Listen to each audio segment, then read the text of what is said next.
Hello, everyone, and welcome to English with Laura. Today, we are going to talk about business email writing. This is part two if you have watched the first part. If not, it is available on our Facebook page and on YouTube, so you can watch it. The first day, we talked about email structure. And we talked about several tools that will help you make your writing better. And today we are going to talk about. Thank you in advance, and I look forward to hearing from you soon.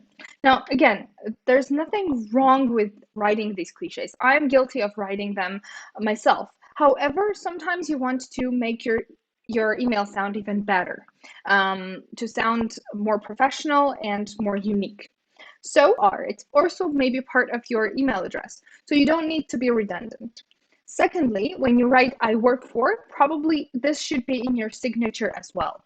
So you don't need to give this information unless it's absolutely relevant. So instead of saying my name is and I work for, try to drop a name. To name drop means to mention someone that you know that the person may know as well. So to drop a name, for example, Laura 𝗱𝘃𝘃 at English with Laura suggested that I get in touch with you. So Laura suggested that I get in touch with you. Here you're just in a more casual way explaining who you are without actually saying my name is and I work at. Here's another one. I received your email from Lucy, who suggested that I contact you about something. Let's agree that these two structures are better than another alternative for reaching out because I'm interested in the position of a marketing executive, or I am reaching out because I want to learn more about the services of your company, and then sign accordingly. I'm writing to learn more about. So this much about my name is and I work for. And if none of these apply to you, and if you don't like any of those and you don't have don't want to use any of those, here is an idea, actually a good one. Just leave it blank. Don't write anything. Write nothing at all. Okay? So don't write anything at all. Next cliche that I want to talk to you about is hope this email finds you well. I hope this email finds you well. Oh God, it's one of the most common expressions that you get in an email. Instead of saying that, there are other ways to start an email, to sound friendly in your email. How about writing something personal? I read your article about global warming last week. Good job. If the person that you're writing to has published a global warming article. Or you can say, congratulations on getting a promotion. You must be thrilled. These are way more friendly ways of starting your email where you don't sound cliche, basically. You can congratulate them. You can let them know that you are aware of their success, maybe. So in any ways, it's way better than saying, hope this email finds you well. Next one, please find attached. Okay. I am sure that if you work in an office where you constantly send emails, please find attached is the most common expression you use. And of course, because you constantly attach files, you constantly send files, it's part of our working days. But how about we write it better? Instead of saying, please find attached over and over again, how about paraphrasing it? So I am enclosing, another word for attaching, I'm enclosing the document, the image, the report, whatever you're in shape. Okay? And if you want to say it better, here's what we can do. You can be a bit more specific why you are writing them late. You can say, sorry for the delayed response. It took some time to find the reports you requested, or it took me some time to find what you wanted. It took me some time to put together a document. whatever your attachment, back to you sooner. You're actually saying a lot more than just sorry for the late reply. You're saying that you feel bad about it, but in a more formal and beautiful way. I would suggest that you copy this in your next email because it's beautiful. Next, instead of saying sorry for the late reply, how about you say, thank you for waiting? Okay, this is another strategy that you can use. Instead of apologizing, which is never a good thing, actually. So instead of apologizing, say, thank you for your patience while I was swamped with the quarterly report. So this is, of course, you don't have to be swamped with a quarterly report. You can be swamped with other paperwork. You can be swamped with other type of work. But you're saying thank you for your patience, and then continue the reasons. This is with the reasons. This is a way better way of apologizing. Okay, and if there are any emails that you forgot to respond to for the longest time, for months or days or weeks or even a year, there is one day per year, which is Email Debt Forgiveness Day. On this day, you can send an email that you failed to respond to before, and you can just say, you can respond to the email without apologizing, and please at the end mention Happy Email Debt Forgiveness Day so that they know who hates this expression. Tell me in a comment if you hate this expression. I absolutely do. I don't fancy this expression at all. So tell me if you do as well. So instead of saying per hour conversation, let's restate the conversation. Instead of being so cliche, let's write something like this. When we chatted last week, we came to an agreement that we should design a new project by August 18th. So instead of saying per hour conversation, write something that actually happened. So when we chatted last week, when we spoke last month, when we spoke during the meeting, and mention what you spoke about. Okay, it sounds like you're expecting a response and you're being demanding about it. So when you're saying looking forward to hearing from you soon, it means you better respond. I know you're gonna respond. You're gonna respond, right? I'm looking forward to it. This is the tone of the expression. So instead, let's try now by a certain date. Always mention the date, because if you do not mention the date, then the person may forget about it or may send it later than you expected. So mention a due date and continue saying what exactly you expect them to do. So use a call to action. Next one, let's go. Thanks in advance. Thanks in advance. Okay, this is similar to the previous one. So thanks in advance, meaning I am sure you're going to do this. I give you no other choice. So thank you in advance because I'm expecting that from you. And this may be a bit passive aggressive. So instead, offer appreciation like this. Friendly.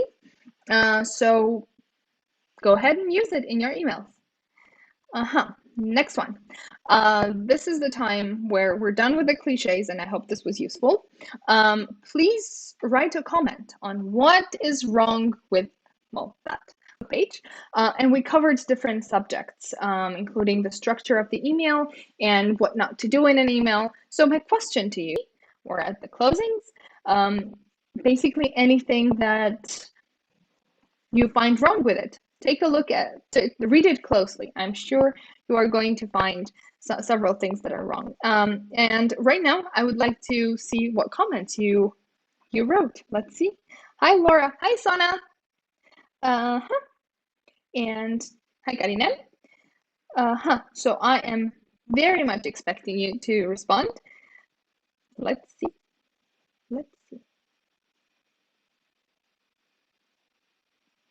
Thank you, Anahit. Thank you for saying that this is a great video. How about you write a comment on what is wrong with this email? Um, do you have any questions? Any questions about content of the email? Any questions about anything, basically? Please let me know. I'd be happy to answer to the best of my knowledge. So, okay, while you are thoughtfully writing your questions and answering what is wrong with this email, hopefully you're still doing that. I want to say that we have a YouTube channel. Please subscribe to find more live videos like this, or to find more useful videos like this. It's going to be fun, promise. Or useful, or useful. Okay, better emails. I think I mentioned several of these last time, and I'm hoping to, so if you understand what you wrote. So before, if it's need to, is it the link?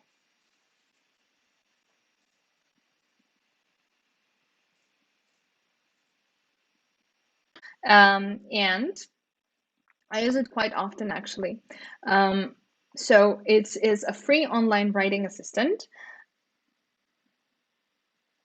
And most of its features are free. So you can use it for free. If you do decide to use the premium, it's somewhere between $11 and $29 per month. So if you need to, but I think most features are free and you can definitely use it. So let's watch a short video on how to use it properly, okay?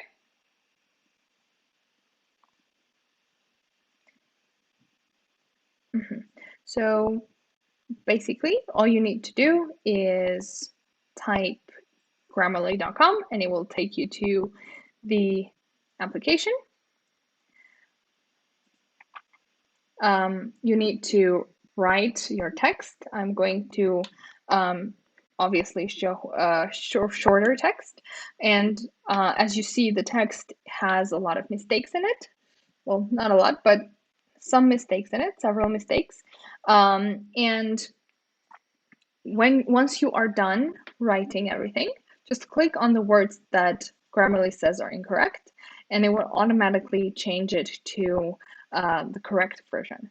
And then you can see on the side its correctness and clarity, meaning that your text looks correct, it is clear, it's easy to understand and easy to email, but most of the things that you need are free. It helps you write more clearly and concisely. So if you have a really long email and you want to know how well you wrote it, you might want to use Hemingway. And what it does, in your text, it highlights sentences written in passive voice, adverbs, very complicated or long sentences. So you might find it extremely useful to use this. Okay, so let's see. Basically, here is another video on how to use Hemingway. Let's see. So obviously you already have the text here, and it gives you different colors. It highlights in different colors, and each color corresponds to either adverbs or too many sentences that are very long, or passive voice, or overusing passive voice, etc. And it also tells you the reader's grade, meaning which grade the reader is, or which level the reader has to be to understand it or to find it comfortable. Whoops, my bad. Okay, moving on to using MaleMentor. MaleMentor is another very useful tool. It's very basic and it's free. It tells you if your text is reader friendly, and it lets you know the approximate reading time of your email. So if you are used to writing very long emails, maybe this tool is for you. Okay, so here is again, here's an example. It's not a video, but there's not much to do anyways. You just go to malementor.io and you type your text here, and you see the grade, the reading time. It's approximately 32 seconds long. So it's a, it just tells you how long it is. Next one, and I really like this. I really enjoy this. It's Gorgeous. Gorgeous is great. And today I found out that they are giving 6 months free for those who are struggling with COVID-19 situation, to new businesses, for example. So what it does, it creates free, custom, and personalized templates. It has an application as well as an extension. I will show you in a little bit. And it is free for one person, and you can use up to 30 templates to write your emails. So, and the premium gives you unlimited templates, and it's only $5 a month. So here is another video that I made. So let's watch this. So what you do is you download an extension, and this is already when I clicked on the extension. Click on New Template, and you write the template name, very important, so that you can find it later. Then you write the text that you want to be sent to, for example, many people, like 30 people. And you can customize also by their names and last names and other information. I didn't do that. And then you click on Save, then open an email, and it works perfectly with Gmail. What you do is just click on the icon and press on the template that you discovered, and then send. That's it. It's very easy. It's very easy to use. And if you're used to sending, many emails per day, and you need to send to like a large audience and mainly the same thing, it's a great tool to use. Okay, moving on to the next application that I really like. Okay, oopsie. Okay, it's called Crystal. It's magical. Actually, I find it really innovative because I don't know about you, but I like using LinkedIn, and this is an incredible tool for that.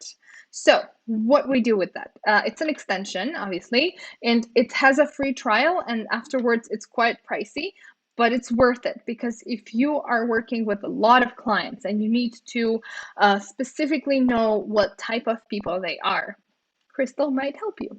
So, oops. Okay, let's go. So as I said, you download the extension to what kind of person she is. For example, she tends to remove emotions or other details, professional details that this tool analyzed by itself.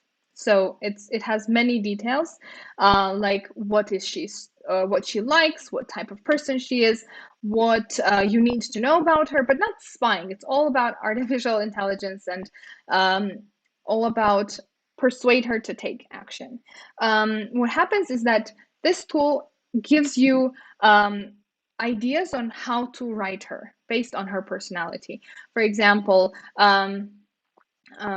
you can build an advantage by, or you can save time by. These are expressions that you can use with her, things that you should. So again, it's very useful and very interesting if you are specifically working with people that you need to be very careful with and you need to be very serious with, and your email should be done accordingly. This is a great tool for that.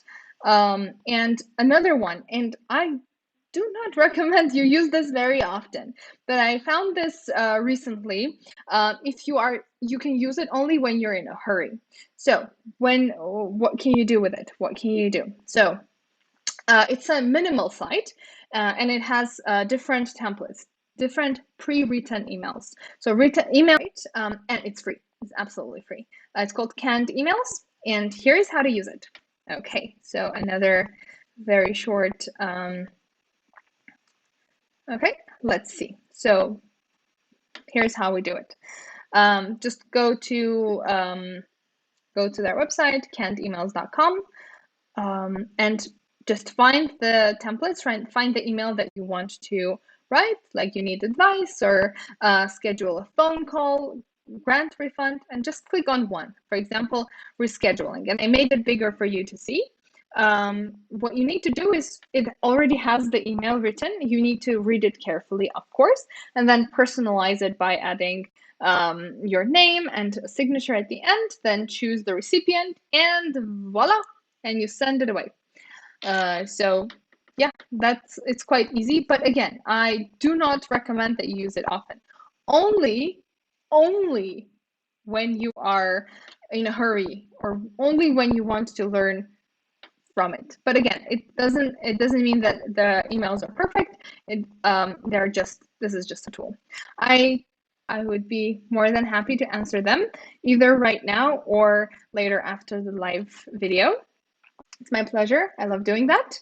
And let me see if we have any comments that are worth reading. Hi guys. Hello everyone who said hi. Thank you very much. And okay. Great. I hope that you liked the video. Please let me know what you think, and let me know if you have any questions. Thank you very much, and bye-bye.